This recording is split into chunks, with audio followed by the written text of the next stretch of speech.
Vale, buenas, ¿cómo están? En esta sesión revisaremos un tema que, si bien se maneja en primeros auxilios, es un tema que ya es propio del manejo del soporte de las lesiones traumáticas, pero hay que revisarlo en cuanto a los primeros auxilios debido a que es un tema bastante complicado. Su infravaloración o su diagnóstico inoportuno conlleva precisamente la defunción de varios pacientes. Justamente, por ejemplo, pues una de las principales causas de paro cardíaco puede ser secundaria a hipovolemia, como vamos a ver más adelante. Entonces, el estado de shock. ¿Qué diablos es entonces un estado de shock? ¿Y por qué tenemos que revisarlo como parte de el manejo de los primeros auxilios? Bueno, empecemos rápido con algunos conceptos en general, tanto de fisiología. Recordemos que el cuerpo humano está prácticamente compuesto por un 60% de agua, según nos menciona Guyton. El Guyton menciona que este porcentaje de agua se divide en tres grandes compartimentos. Bueno, más bien, dos grandes compartimentos, que son el líquido intracelular y el líquido extracelular. El líquido extracelular a su vez se divide en dos grandes compartimentos. Si hablamos de una persona promedio de 70 kilos, y si tenemos en cuenta entonces que el 60% de su peso corporal corresponde a agua, entenderíamos que esta persona de 70 kilos está conformada por 42 litros de agua, de los cuales el 70% se van a concentrar en el líquido intracelular. Por lo tanto, 28 litros del total de agua de esta persona se van a concentrar en todo el interior de las células del cuerpo humano, ¿ok? Y entonces, la manera en que el líquido intracelular y el líquido extracelular se encuentran en contacto es precisamente a través de las membranas de la célula. Recordemos que la membrana de la célula es una estructura sumamente importante que impide la pérdida de líquidos sin una regulación, ¿ok? Ahora, ¿dónde queda el restante 30% de líquido? Los 14 litros que restan para tener los 42 litros totales, justamente se van a quedar en el líquido extracelular. El líquido extracelular, como ya mencionamos, se divide en dos grandes compartimentos: el plasma sanguíneo, que precisamente es parte importante de la sangre, y el líquido intersticial. Cuando hablamos de líquido intersticial, varios se quedan con la duda de qué es esto. Bueno, ya lo han escuchado, ya lo saben. La realidad es que no lo han mencionado de este tipo. El líquido intersticial es el líquido en el que están imbuidos todos los tejidos, todas las células del cuerpo humano. Y tenemos distintos grupos de líquido intersticial. Por ejemplo, el líquido pleural, el líquido cefalorraquídeo, el líquido peritoneal, el líquido sinovial, el líquido pericárdico. Son distintos tipos de tejido que, si los juntamos todos, nos van a dar aproximadamente esos 11 litros de una persona promedio de 70 kilogramos. ¿Sale? Y bueno, a través de cómo se comunica el componente plasmático y el componente intersticial, a través de las membranas capilares. Recordemos que el plasma es uno de los grandes componentes de la sangre. La sangre se divide en dos grandes componentes: plasma sanguíneo y componente celular. El plasma está conformado por agua y todos los micro o macronutrientes que se pueden llegar a encontrar: minerales, vitaminas, biomoléculas, pero su mayor componente, agua. Y entonces, del 100% del agua total, prácticamente 3 litros de esta persona promedio de 70 kilos corresponden a la parte del plasma sanguíneo. Ahora, el cuerpo, recordemos, siempre tiene que mantener esta homeostasis en específico. Nunca debe de haber mayores pérdidas o grandes excesos. Entonces, cuando hay pérdidas, cuando el cuerpo tiene mayores ingresos. Entonces, en base a los ingresos va a haber una igual cantidad de pérdidas, siempre manteniendo los 42 litros en general que tiene esta persona promedio de 70 kilos. ¿Qué pasa si esta persona, por ejemplo, toma 2 litros de agua, como le comentan todos los comerciales de venta de Bonafont, Ciel o cualquier marca en específico? Esos 2 litros se recuperarán, o se ocuparán más bien, en cualquiera de los espacios donde haga falta. Pero si el cuerpo humano no necesita estos 2 litros, esos 2 litros se van a eliminar, ya sea principalmente por los riñones.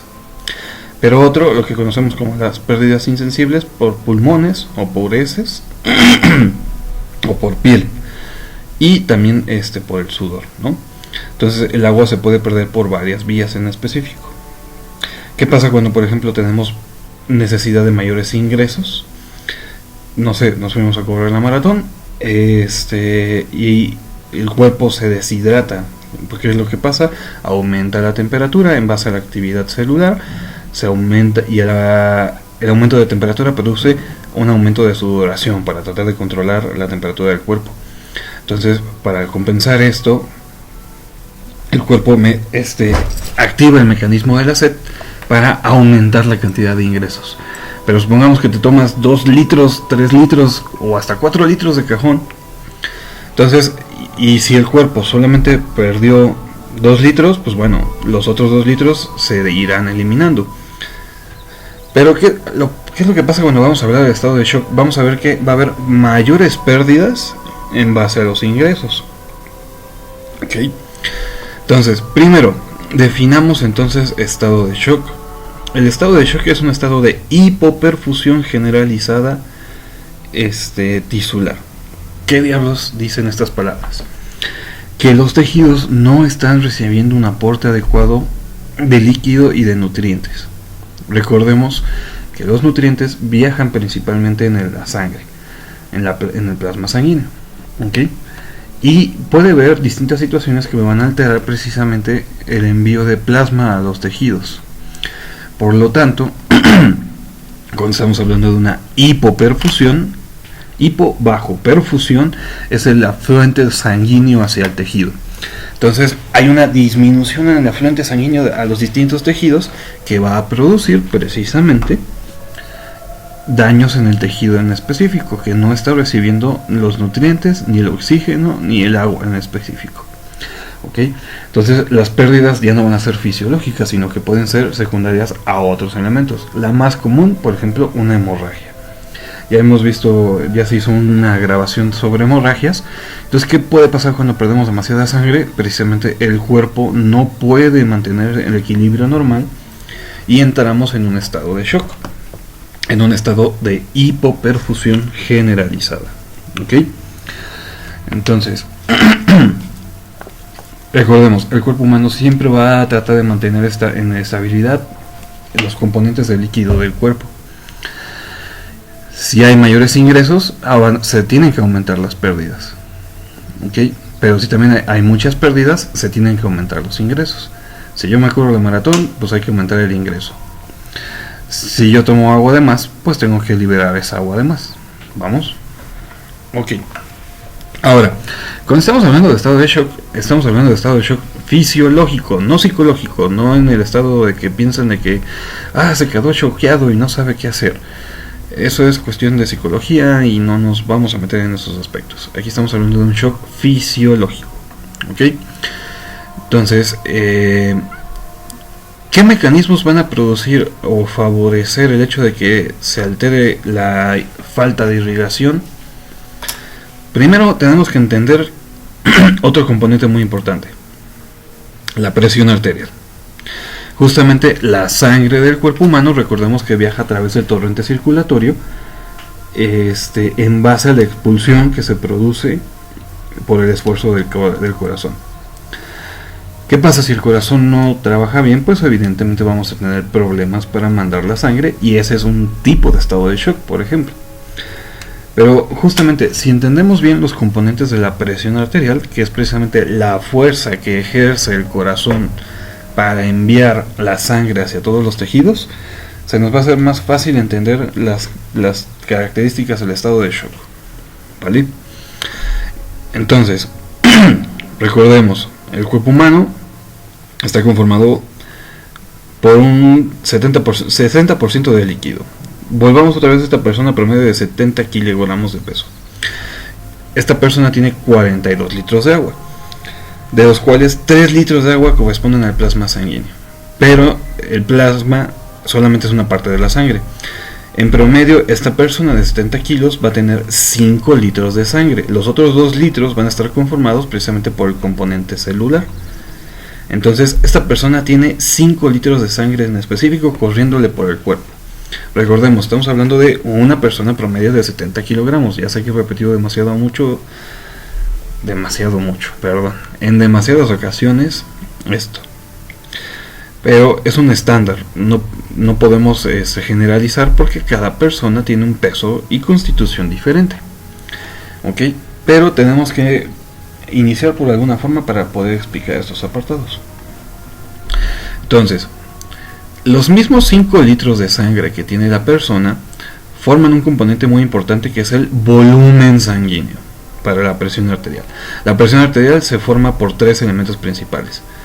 Y es como me lo explicó uno de mis maestros.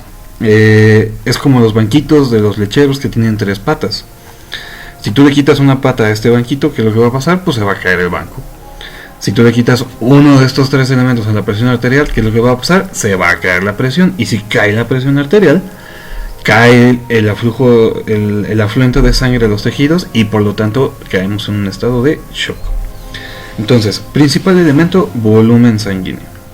El volumen sanguíneo se tiene que mantener estable entre el promedio de esos 5 litros de sangre para que se pueda mantener una presión arterial constante y una perfusión arterial constante. Por lo tanto, ¿qué sucede?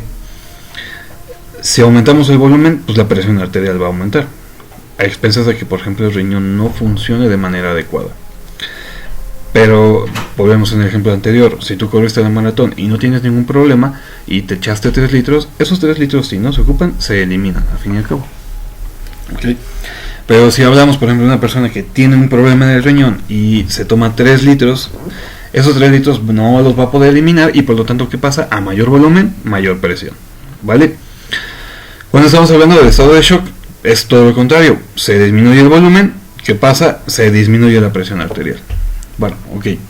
Ahora, los vasos sanguíneos. Recordemos que los vasos sanguíneos, en cuanto a su anatomía, están conformados principalmente por 3 capas.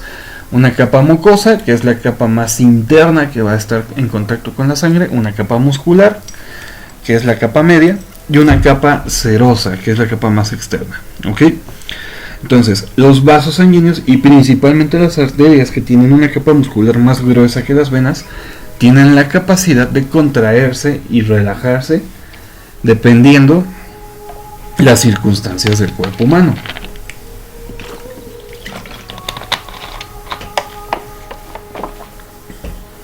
Entonces, cuando los vasos sanguíneos disminuyen su calibre o se vasoconstriñen, esto va a hacer que el corazón tenga que aumentar la presión con la cual va a contraerse para enviar la sangre hacia los tejidos. Si los vasos sanguíneos se dilatan, una vasodilatación, la presión que el corazón va a tener que ejercer es mucho menor porque tiene menor resistencia. Entonces, el segundo componente de la presión arterial son las resistencias vasculares periféricas. Si las resistencias aumentan, aumentará la presión arterial. Si las resistencias disminuyen, disminuirá la presión arterial. Un ejemplo clásico que sucede, los pacientes hipertensos. La mayoría de los pacientes hipertensos tienen problemas circulatorios que hacen que las arterias aumenten su resistencia vascular periférica.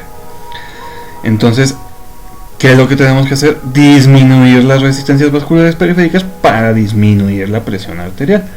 Pero bueno, hablando de hipertensión, este es solamente uno de los ítems que forma parte de la enfermedad. La hipertensión no es únicamente producida por resistencias vasculares periféricas, ¿vale? Entonces, si por algún problema perdemos el tono muscular de los vasos sanguíneos, también vamos a tener una disminución en la presión arterial, ¿ok? Y el último elemento, el gasto cardíaco. Este es un elemento un poquito complicado, pero es sumamente importante entenderlo.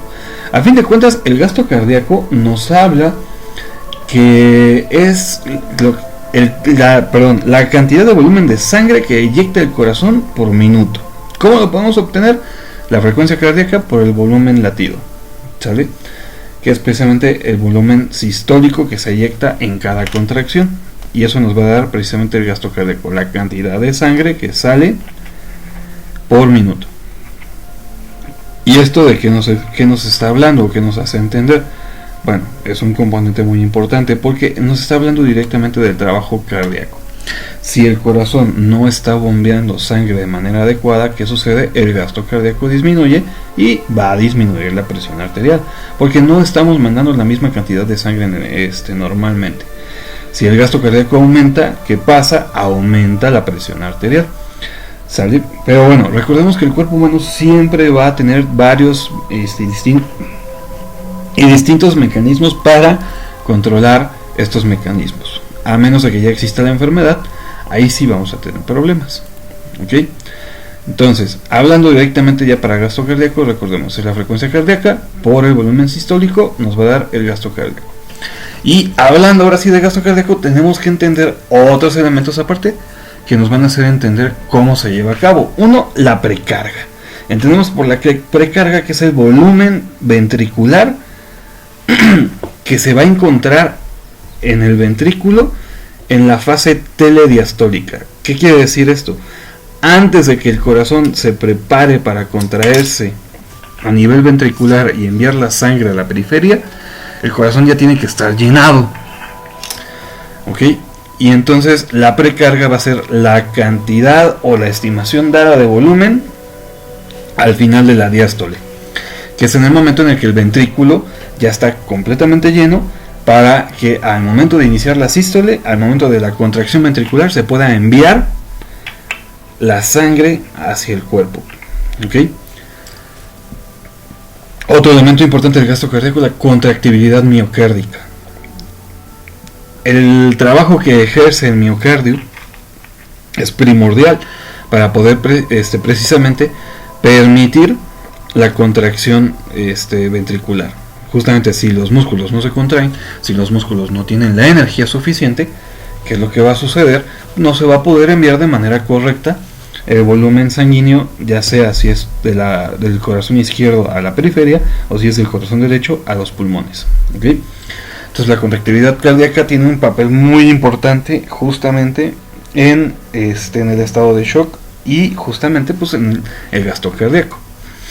Si el corazón por algún motivo está afectado, obviamente esto va a afectar tanto a la precarga, tanto a la poscarga, va a afectar el gasto cardíaco, y como ya habíamos dicho hace unos momentos, se afecta el gasto cardíaco, disminuye la presión arterial. ¿Ok? Y por último, la poscarga. Este es un poquito más complicado, pero bueno, por poscarga entendemos que es la presión que ejerce la pared del miocardio para vencer la resistencia que ofrece la eyección de sangre.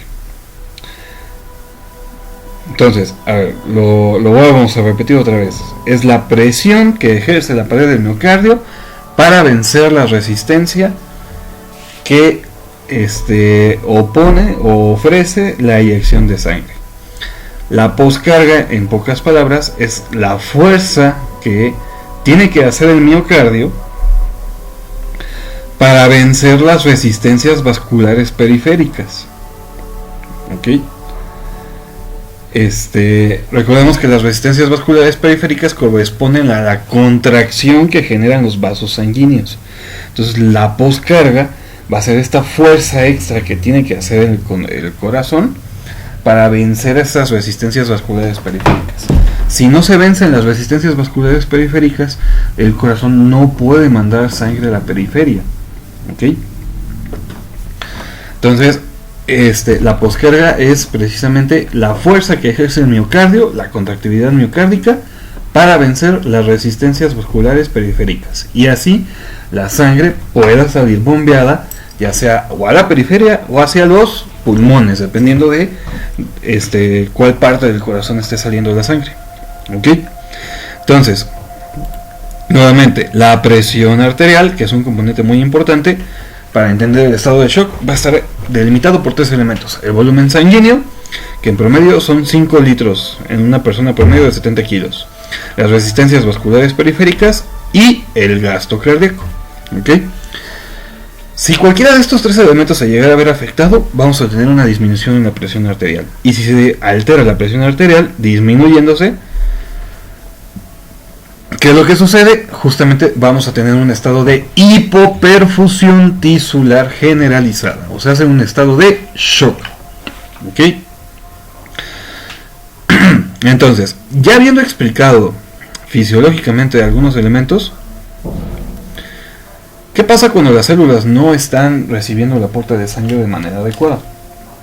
Recordemos, hay algunos órganos que necesitan el aporte de sangre de manera constante. Y justamente no se pueden esperar a recibir sangre en otros periodos de tiempo, como es el corazón, los pulmones, los riñones y el cerebro. Entonces, justamente de estos órganos, el que más va a sufrir en cuanto no se restituya un volumen sanguíneo adecuado es el cerebro. Pero el resto de otros órganos también va a empezar a tener sufrimiento celular. Entonces, esta tabla, que es directamente sacada del EMPACT, si no bien recuerdo, nos explica cómo va a ir generándose el daño de la célula. Entonces, en la fase 1, la célula está normal, no hay ningún problema, el aporte de sanguíneo está de manera correcta. En la fase 2 ya empezamos en un estado de choque, que es lo que pasa por las distintas circunstancias que ahorita vamos a ver. Empieza a disminuirse la cantidad del afluente sanguíneo y va a haber hipoxia e isquemia celular. ¿Qué pasa? No se genera un aporte de oxígeno adecuado a los tejidos y entonces empezamos con isquemia, la célula empieza a sufrir. ¿Okay? Como no hay oxígeno, pues la célula empieza a producir energía con lo que tenga, entonces utiliza una vía anaeróbica. El uso de las vías anaeróbicas para producir energía, para mantenerse con vida, tiene el problema de la formación del ácido láctico. Ese que, por ejemplo, cuando haces ejercicio y no estás acostumbrado, es el que hace que te duelan todas las extremidades, todos los brazos. Porque como el músculo tiene que producir energía cuando no estás acostumbrado, no va a recibir igual un aporte de oxígeno de manera correcta. Entonces, al día siguiente de que te fuiste a correr la maratón sin haber entrenado previamente, va a estar dolorido como no tienes una idea. ¿Por qué? Porque el cuerpo usó una vía anaerobia sin oxígeno para formar ATP. Las consecuencias, la producción del ácido láctico. Lo mejor, entrenar de manera correcta para que empieces a enseñar a tu músculo a saber utilizar el oxígeno de manera adecuada. Pero regresemos al estado de shock. El estado de shock, recordemos, en una fase 2 ocurre hipoxia, isquemia celular, y las células empiezan a optar por una vía anaerobia. Sin utilizar oxígeno van a producir energía, pero como consecuencia hay aumento de ácido láctico, y el ácido láctico pues produce una acidosis metabólica. ¿Okay? Entonces empezamos a ver alteraciones en la bomba de potasio y de sodio. Recordemos, esta bomba de sodio-potasio es muy importante para la despolarización de la célula. Luego, una fase 3, ocurre una desviación iónica. El sodio se mueve hacia la célula, llevando el agua con él.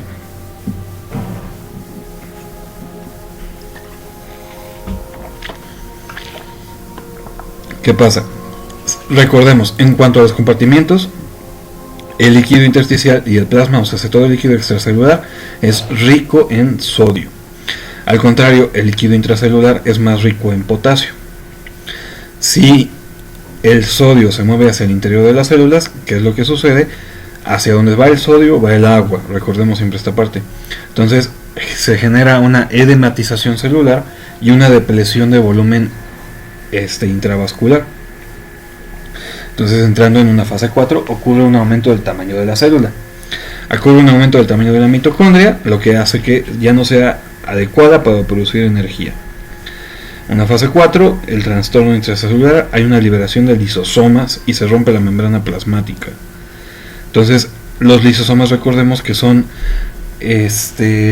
la parte encargada de la célula, los organelos destinados precisamente para la destrucción y eliminación de desechos que contienen enzimas. Entonces, si los lisosomas liberan su contenido dentro de la célula, ¿qué pasa?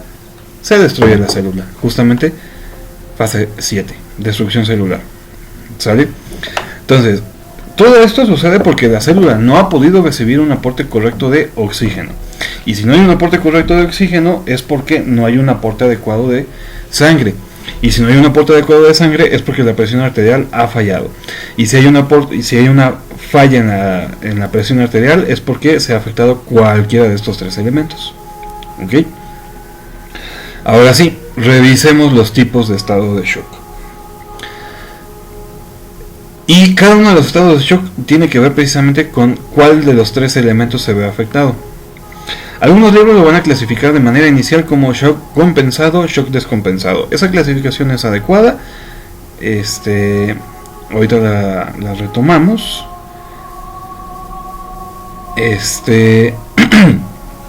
Pero vamos a iniciar mejor a clasificarlo según su etiología. ¿Qué es lo que lo produce? Entonces, si hay una alteración en el volumen, estamos hablando de un shock hipovolémico. Hipos, bajo, volémico, volumen, disminución del volumen sanguíneo. Si hay una alteración, hay un shock de tipo neurogénico, séptico y anafiláctico, estos son tipos de shock producidos por alteración de las resistencias vasculares periféricas. Ahorita explicamos por qué se sucede esto. Y si hay un shock de tipo cardiogénico, adivinen qué se afecta, el corazón, por lo tanto se afecta el gasto cardíaco, ¿sale? Entonces, choque hipovolémico es producido por una insuficiencia de sangre, ¿ok? Y es también conocido como choque hemorrágico. Tal vez sería el choque más común que vamos a encontrar precisamente debido a la gran importancia del trauma que existe en nuestras estadísticas. Entonces, en el choque hipovolémico, ¿qué sucede? Hay una hemorragia que disminuye el volumen sanguíneo y produce precisamente un estado de choque. ¿Okay? Las hemorragias pueden ser causadas por trauma, pueden ser causadas por lesiones internas, como las varices esofágicas, etc. La importancia es de que si perdemos volumen, se pierde uno de los tres componentes de la presión y caemos en choque. ¿Ok? Entonces, ahora aquí nos hablan, por ejemplo, de EMPAC. Esto también estable es del EMPAC, el choque obstructivo. General dice causado por la obstrucción mecánica, proviene del regreso de la suficiente sangre del corazón, puede ser por un tamponade, una embolia, o un hemotórax a tensión. Cuando tenemos una obstrucción en la circulación, llámese por ejemplo el tamponamiento cardíaco, que esto más bien entraría como shock cardiogénico en algunas bibliografías, esto va a producir pues una disminución en el afluente de sangre. Si tapamos una de las arterias y no se puede mandar la sangre, justamente ¿qué va a suceder? Por más de que el corazón esté funcionando bien y el volumen esté de manera adecuada, el problema está en la circulación. Entonces esto va a producir que no se esté generando un aporte correcto de sangre. ¿Ok? Luego también EMPAC nos pone esta clasificación: choque distributivo, causado por la distribución anormal de sangre y el regreso insuficiente de sangre al corazón. Aquí es donde vamos a encontrar precisamente el shock neurogénico, el shock anafiláctico y el choque séptico. Expliquemos rápidamente estos tres. El problema principal que radica en estos tipos de estado de shock corresponde a que se afectan las resistencias vasculares periféricas. ¿Y qué pasa cuando se afectan las resistencias vasculares periféricas? Los vasos se dilatan, ¿ok?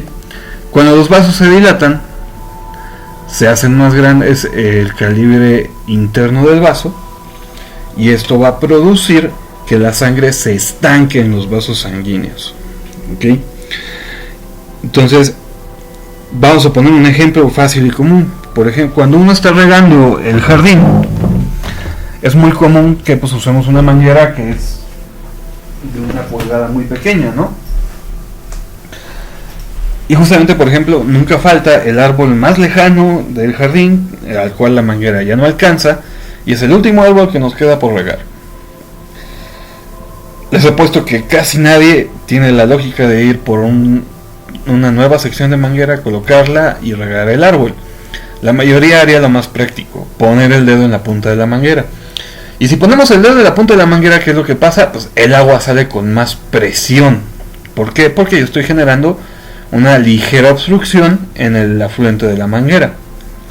Entonces eso aumenta la presión con la que sale el agua. ¿Ok? Pero ¿qué pasa si, por ejemplo, en vez de utilizar una manguera normal para jardín, de alguna extraña manera puedo colocar una manguera de la que utilizan los bomberos, que son más o menos de entre...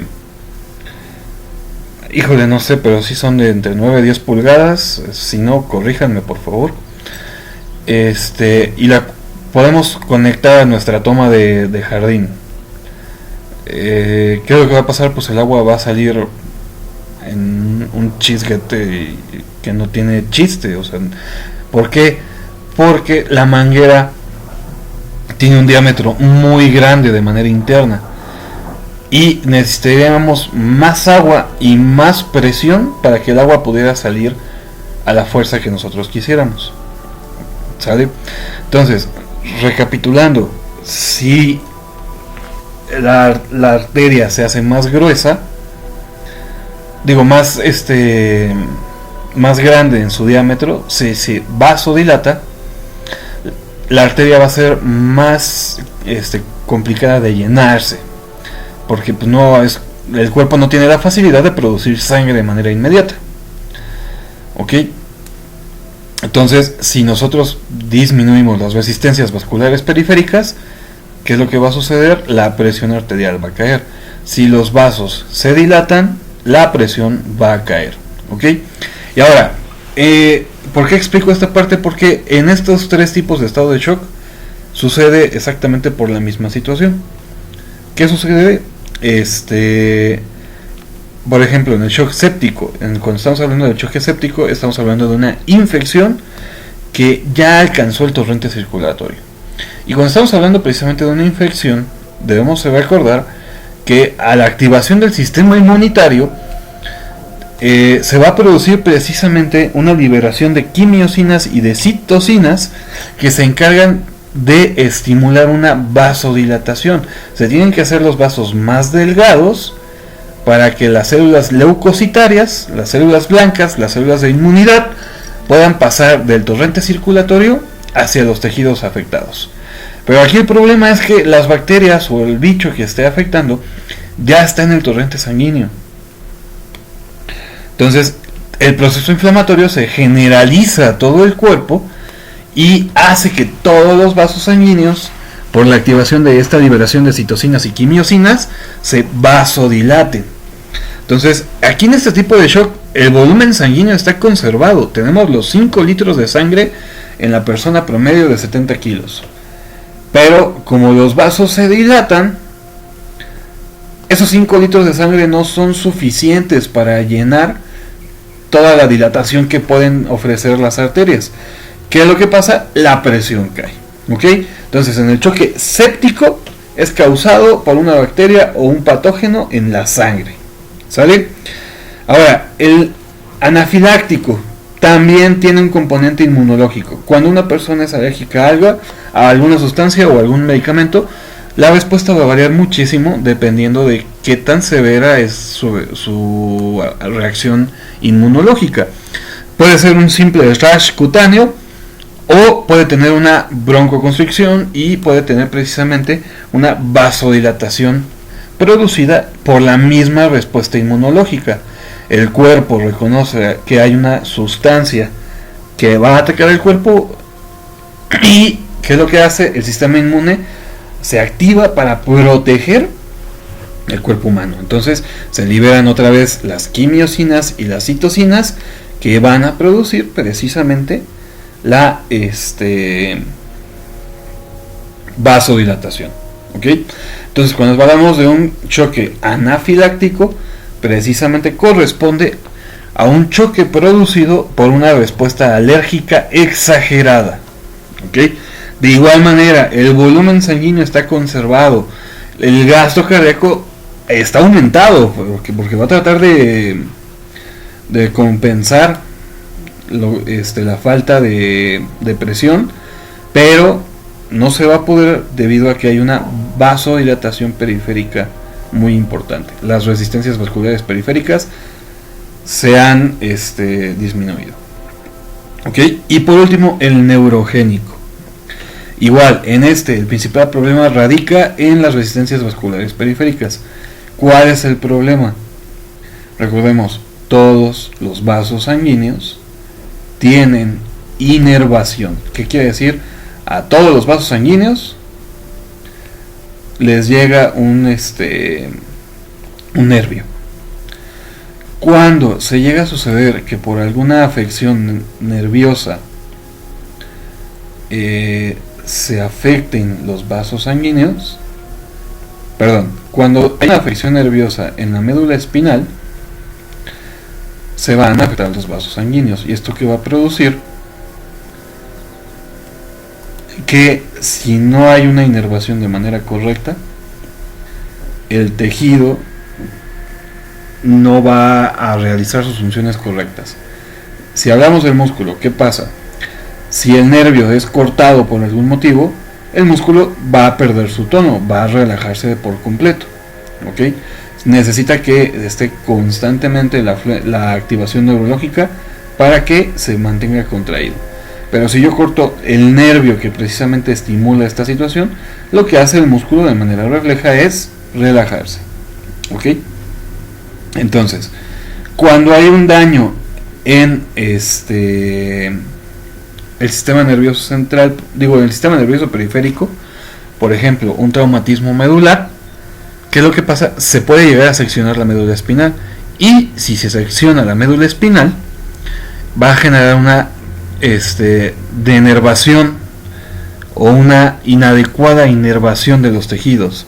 Entonces, por lo tanto, uno de los tejidos que también están inervados son los vasos sanguíneos. Perdón si soy muy repetitivo, pero es importante que entendamos bien esta parte, ¿ok?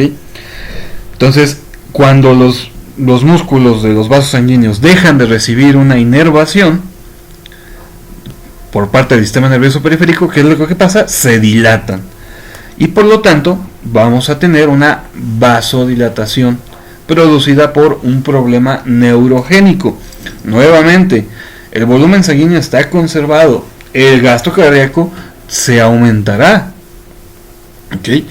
Pero no están afectados los otros dos componentes. Quien se afectó fueron las resistencias vasculares periféricas, recordemos, ¿ok? Entonces, nuevamente, hipovolémico, hay una reducción del flujo sanguíneo. El distributivo, que tenemos el séptico, el anafiláctico y el neurogénico, es una alteración en las resistencias vasculares periféricas. El séptico, hay una infección en la sangre, se activa el sistema inmune. El anafiláctico, hay un patógeno, más bien no patógeno, sino un alergeno que produce alteración en la sangre, y por lo tanto se activa el sistema inmunológico. Y por último, neurogénico. En el neurogénico se afectan la médula espinal, los nervios no conducen la actividad eléctrica hacia los músculos, y los músculos se atrofian, se relajan. Por lo tanto, hay una vasodilatación, ¿sale? Entonces, en los choques distributivos, el problema tiene que ver con las resistencias vasculares periféricas.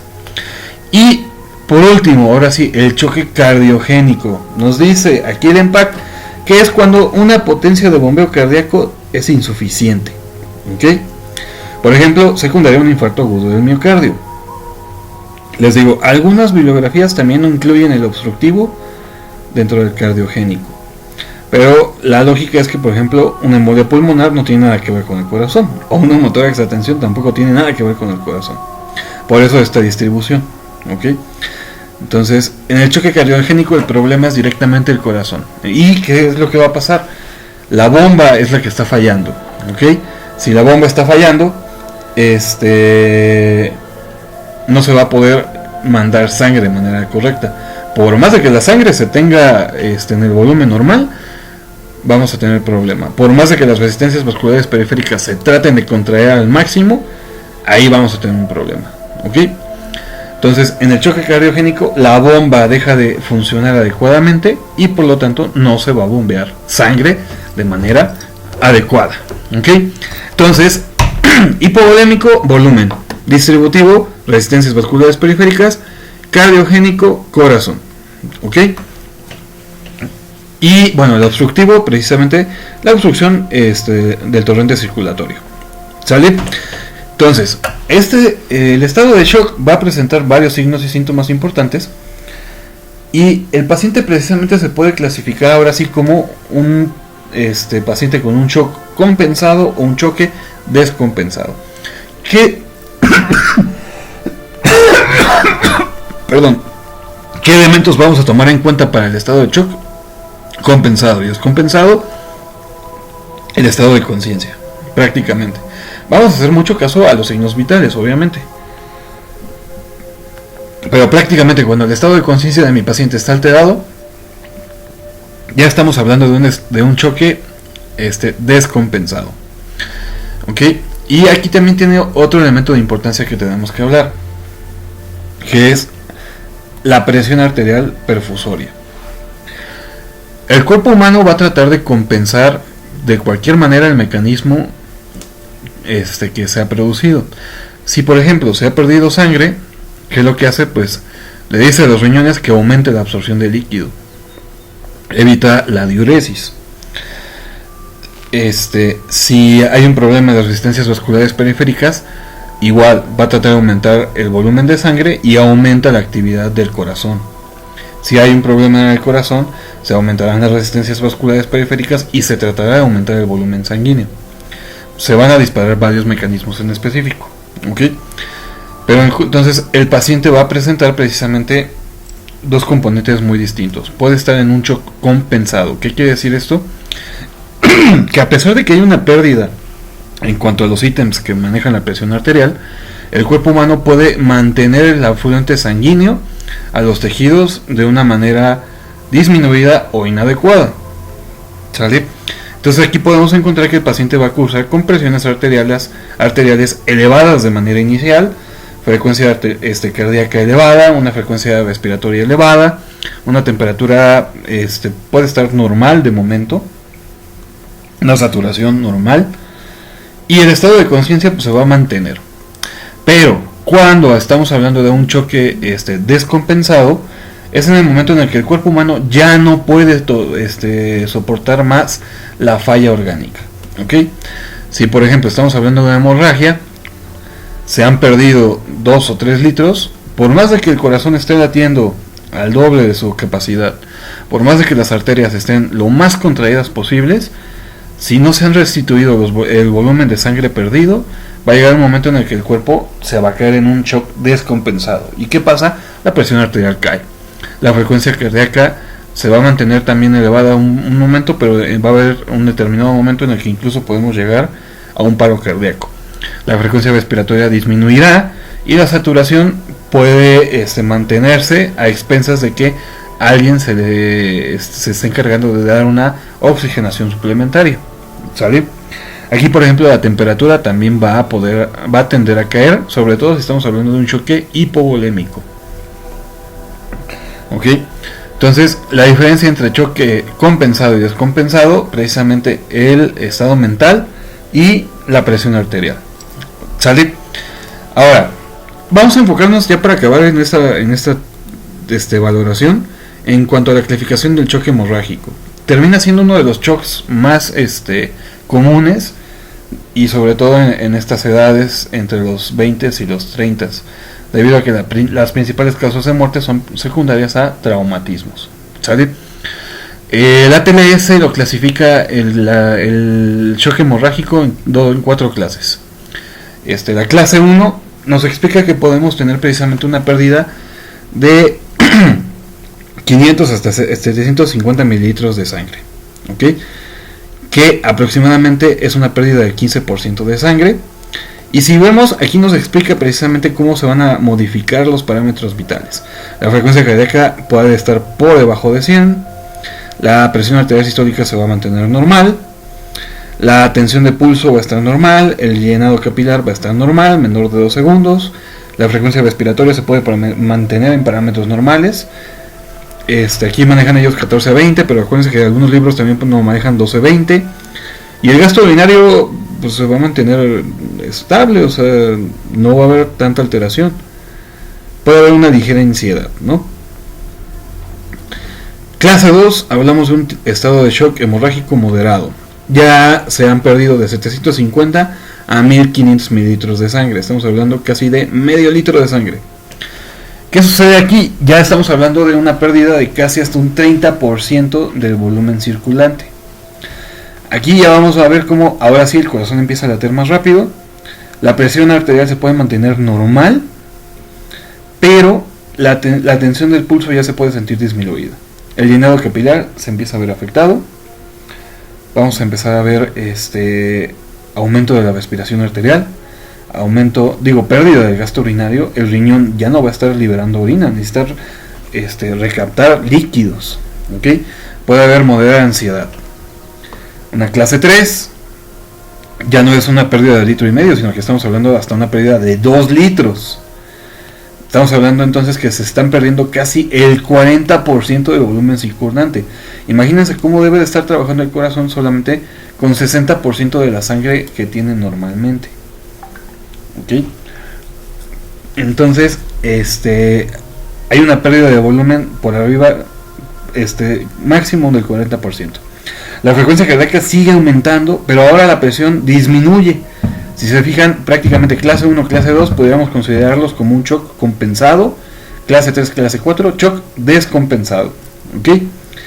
El llenado capilar sigue siendo lento, la frecuencia respiratoria aumenta, el gasto urinario sigue disminuyendo, el paciente puede estar con confusión o ya puede estar incluso inconsciente. Y cuando estamos hablando de un clase 4 es una pérdida mayor a 2 litros. Un shock hemorrágico clase 4 es un shock que ya tiene una alta incidencia de mortalidad. El paciente va a fallecer muy fácilmente.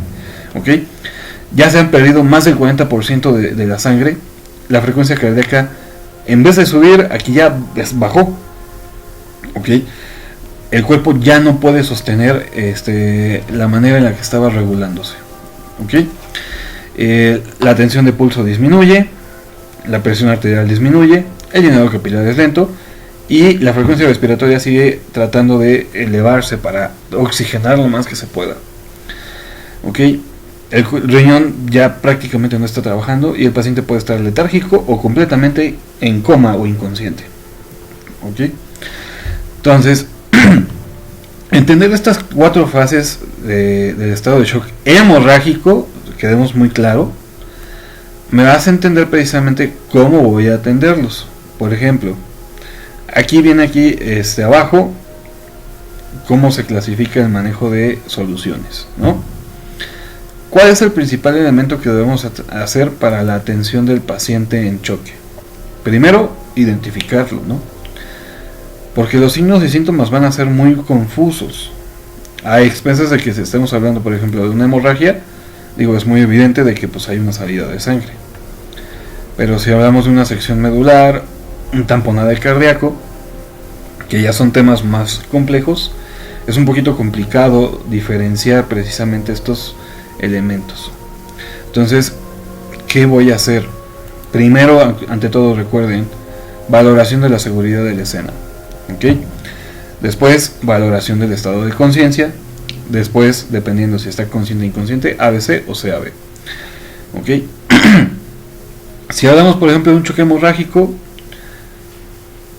y lo primero que yo encuentro, evidentemente tendría que ser alguna hemorragia. En caso de que sea una hemorragia externa, pues hay que controlar la hemorragia. Si no controlo la hemorragia, por más de que yo le esté pasando suero por la vena, no va a servir absolutamente de nada. ¿Ok? Hay que corregir lo que se pueda corregir en el momento. Entonces, si regresamos a esta tabla, vemos que el reemplazo de líquidos va a ser en base a soluciones cristaloides, sobre todo en clase 1 y clase 2. ¿Okay? ¿Qué quiere decir esto? Pues le vamos a reponer la sangre que ha perdido, si es un hemorrágico, si es un cardiogénico, etcétera. Vamos a tratar de aumentar el volumen en la sangre. ¿Y cómo lo podemos hacer? Fácil, con soluciones cristaloides. Salina, Harman en específico. ¿Okay? ¿Cómo vamos a utilizar estas soluciones? ¿Qué es lo que nos recomienda tanto el EMPA como el ATLS? Podemos empezar con 1 litro en adultos o pacientes que pesen menos de 40 kilos, 20 mililitros por kilo, ¿sale? Para la reposición hídrica. Ahora, si nos fijamos, por ejemplo, aquí nos dice reemplazo de líquidos regla de 3 a 1. Pero vean, por ejemplo, esta tabla es del 93. El ATLS ya tuvo una actualización en el... No me acuerdo si fue en el año pasado, el 2018 o 2017. O sea, esto está desactualizado en cuanto al tratamiento. Todo lo de arriba es prácticamente igual, pero el tratamiento se ha modificado. La regla de 3 ya desapareció. Y vamos a explicar por qué. Supongamos que nosotros tenemos un paciente que ha perdido más de 2 litros de sangre, ¿ok? Y la regla de 3 nos explica que por cada litro de sangre yo le voy a sustituir con 3 litros de solución cristaloide. Entonces, si quedamos que la persona promedio tiene 5 litros de sangre y ya perdió 2, tiene él solamente 3 litros de sangre y yo le meto 6 litros de solución, ¿qué va a pasar con esos 3 litros de sangre que le quedan? Pues van a quedar sumamente diluidos. Y el problema de una sangre diluida es que no sirve para transportar oxígeno. Entonces, en vez de mejorar la situación del paciente, lo vamos a empeorar. Justamente por eso aquí nos hacen énfasis en la clase 3 y en la clase 4 que ya, además del uso de cristaloides, yo tengo que pensar en el uso de hemoderivados, ¿sale?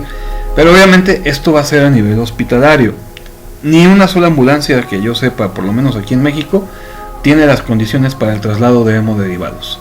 Y aparte, estos no es nada más colocarlos pues, en la solución que usamos, ya sea en la ambulancia o que conozcamos para el consultorio.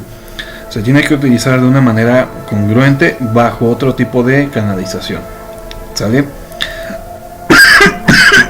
Perdón. Entonces, cuando yo identifiqué que mi paciente está en estado de shock, tengo que clasificarlo en qué fase está. 1, si está compensado o está descompensado. Y 2, si es clase 1, clase 2, clase 3 o clase 4. Y por ejemplo me van a decir, pero ¿cómo va a saber cuánta sangre ha perdido si yo nada más veo el charco de sangre o el bañadero?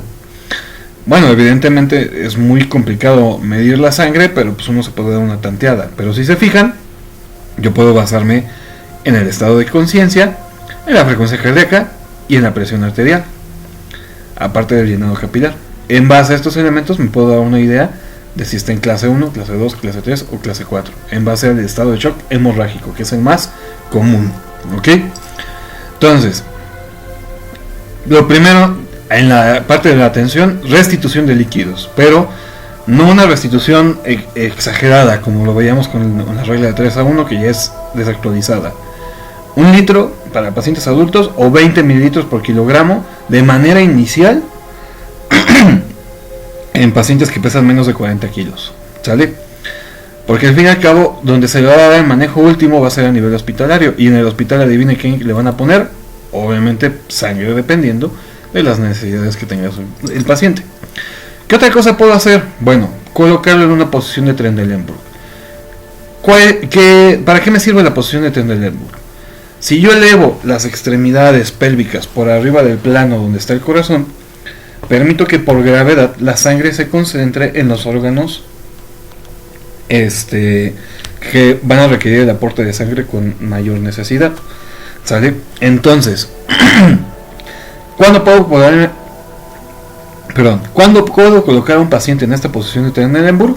Siempre y cuando no tengamos trauma en extremidades pélvicas o en pelvis, o trauma abdominal, o trauma de cráneo, o trauma de tórax.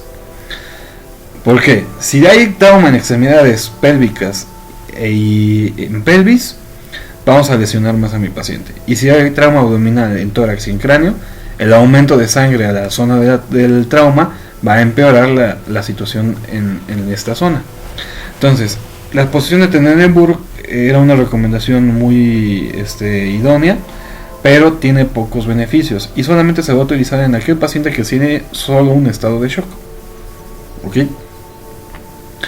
Otro, mantener la temperatura corporal de mi paciente. Cuando el paciente ha perdido líquidos y sobre todo si es por una hemorragia, la temperatura va a empezar a alterarse, va a empezar a disminuir.